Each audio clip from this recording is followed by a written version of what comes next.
Buonasera a tutti, sono Mario Fumei, consulente finanziario e private banker per Banca Fineco. Mi occupo ovviamente di investimenti, protezione del patrimonio, mi occupo di consulenza finanziaria.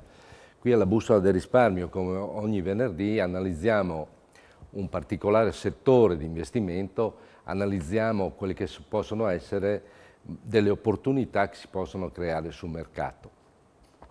Alle mie spalle vedete un grafico che corrisponde all'andamento del mercato azionario cinese che si chiama China A50 ed è costituito dai 50 maggiori titoli quotati alla borsa di Shanghai.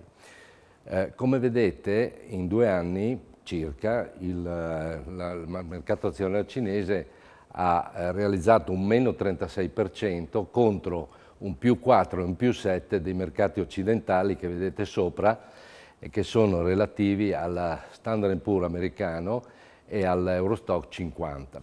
Che cosa è successo? Come mai c'è stata questa débâcle del mercato azionario cinese, che è molto importante dal punto di vista della capitalizzazione?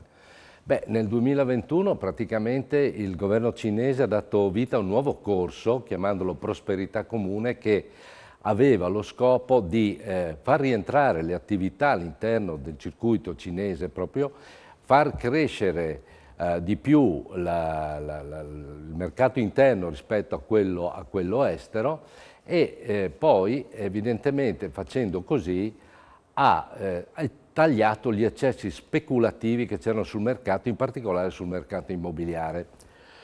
Questo evidentemente da una parte ha causato un grave problema perché ci sono praticamente deteriorate tutte le attività finanziarie, dall'altra parte però ha creato come una specie di barriera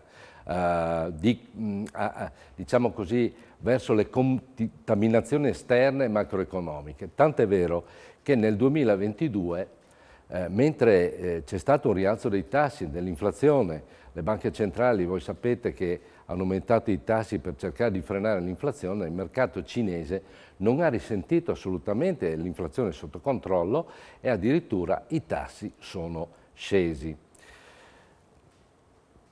Qual è il momento e cosa possiamo vedere per il futuro? Beh, in questi ultimi mesi c'è stata una penalizzazione ulteriore dovuta soprattutto ai lockdown, cioè al fermo delle attività finanziarie dovute al Covid.